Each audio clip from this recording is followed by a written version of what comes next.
This is Grammy Queen.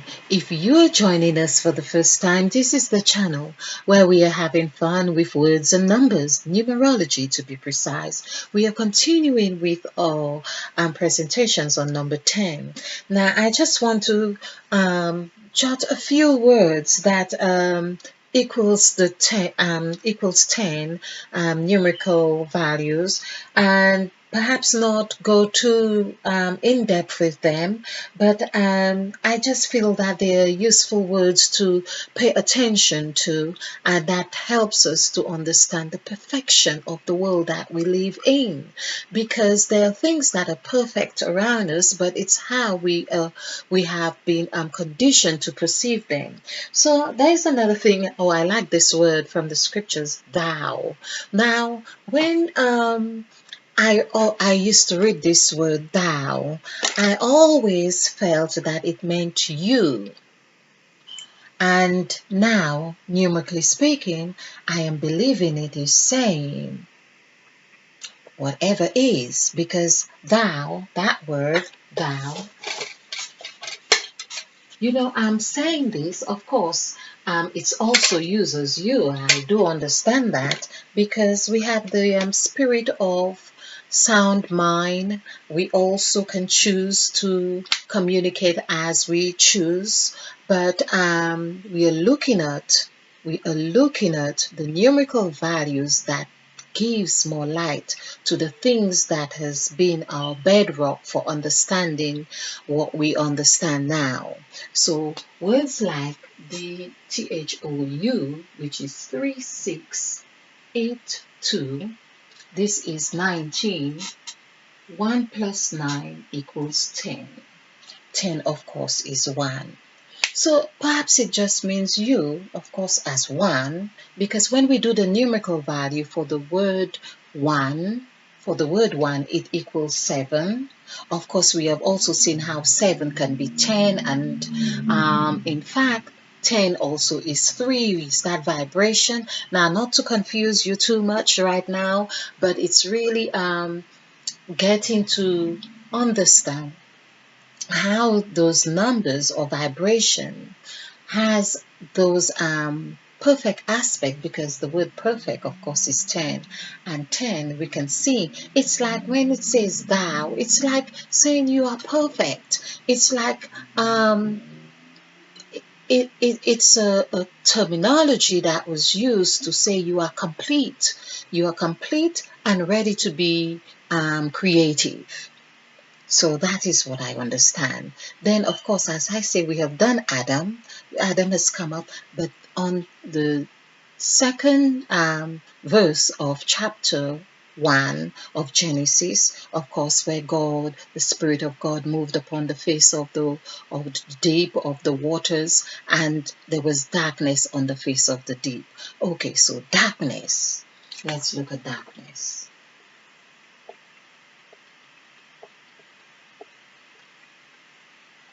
So there was darkness from the second verse. Then of course there was darkness before there was light.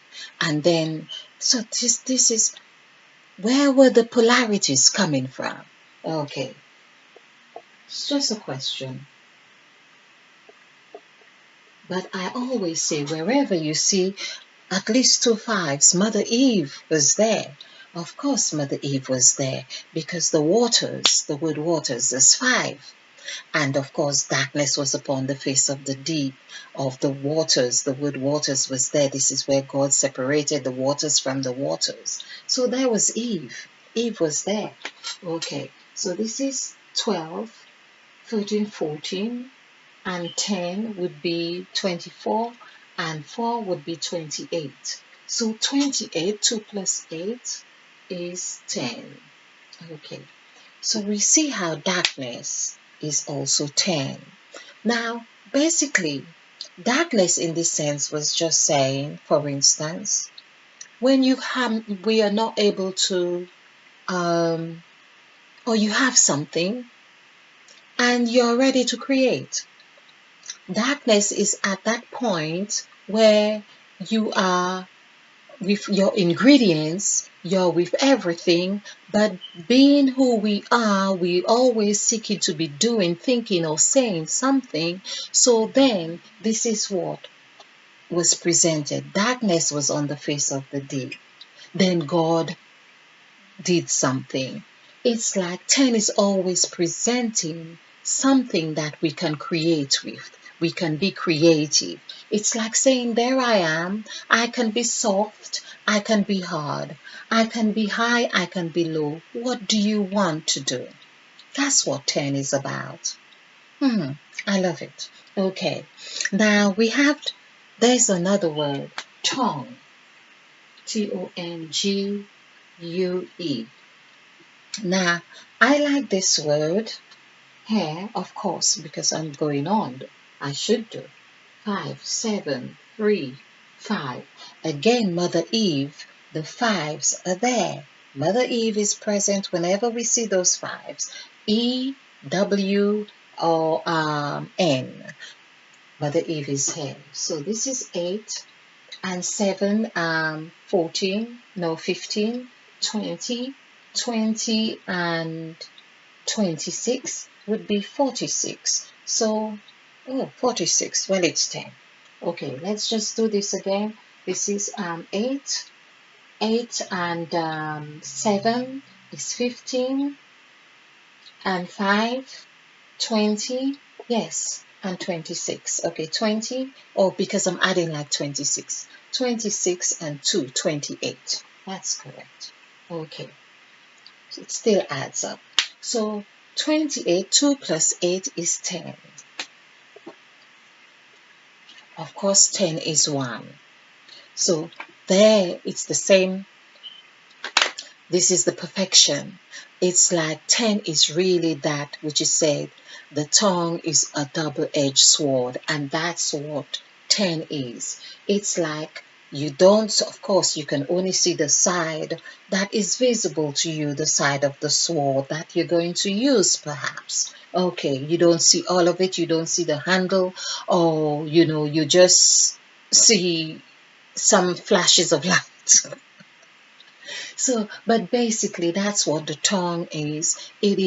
That's why it is said you can curse with the tongue or you can bless with the tongue. It is like electricity. You can cook your meal and then you can burn, well, someplace down. Now, hopefully it's not your house. Okay, so these are the things that we see with 10. And there's another lovely word we got, sky. Now, the sky, of course, we have done blue for denoting the sky. We see that that was 4, but now we see that and how sky is 10. Now, I suppose the sky is like infinite. That's where we see that infiniteness of the sky, or number 8 coming to 10, because when we see number 8, which is 17, like God is 8 and 17, 1 plus 7. That's why we are told, and God set, the word set. Let's do that. The word set, S-E-T, also equals 8. And that also comes in number 17 of Genesis chapter 1. Verse 17 is also where God set that 8. So we see where God ate. But the 17, when we do the numerical value for the word 17, I have done this on other presentations. On the word 17, SEVENTEEN, 154552555. Of course, that is Mother Eve.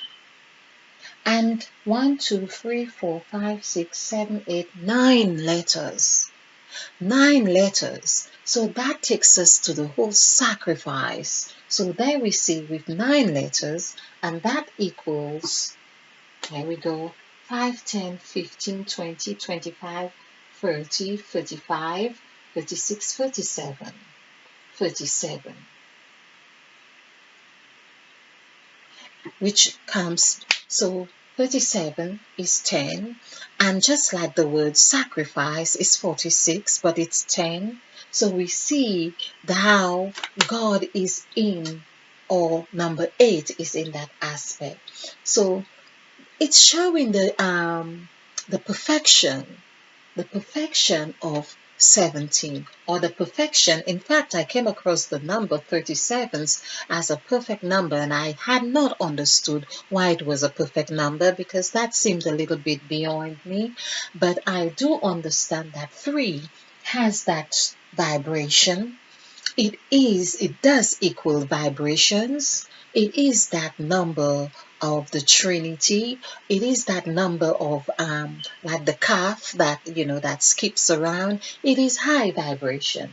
And 7 is denoting the sacredness. This is a sacred number of creation, and including the day of rest. So I can see the connectedness with these two numbers here. Also with 37, as I say, when we do the numerical value for the word perfect, it comes to number 37. So should I say any more? And it's just really wonderful when I discover those things. So this is the level I'm at. Now there are lots of numerical or mathematical equations that does show this number to be perfect, but I don't understand all of those numbers yet. This is where I'm at number 17. Okay, and the word perfect, of course. So we see how number 8 becomes 17, or how 17 becomes number, let's just do this. So 1 plus 7 equals 8. So we see how 8 is 17, how 17 is 37 and comes to 10. So basically, how we have been taught perhaps have served us well up to this point, but we need to be learning another way of doing things here. Even on that bedrock of what we call the Bible that we have been given, there is so much more to it than we have discovered. So perhaps we need to start looking at things from another perspective. As I say, we can look at this pen this way, or we could look at it that way. We can look at it the other way. And all of these aspects are different shapes or different aspects to the pen, but we have been looking at things from one dimension, or from the three dimension, however you want to call it, and we need to be looking at things in another way. So I hope you have found this useful, and to understand, yes, that the tongue is that we are always presented, as we say with number 9, it's that it births newness. Then in that birth, this is where number 9, it's like there becomes a separation with mother and child, or it's looking at the two aspects. It's like saying, mother is saying, now what? What are we going to do now? Do I clothe you now? Do I feed you now? Whatever we give our attention to, that grows. So we are feeding that. There's that connectedness. When mother holds child together, they are family, or they are family anyway, but they are one. There's that oneness. Where we see the 0 and the 1 here, it's like creativity is happening there. The child can also be doing its own thing, and the mother doing its own thing, or the two comes together and they are interacting here in this dimension here. There's an interaction going in play. It's at play. Okay, so I think it means I have done enough talking for tonight. Okay, although it's just talking, but yes, it does. It is energy. So I hope that you have enjoyed this. I hope you have found it fun.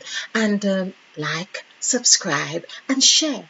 Because this is how we do it. We share to actualizing soulful love. Stay blessed, stay bright, be filled, be ignited, because we are planting your seeds. And spill over with love.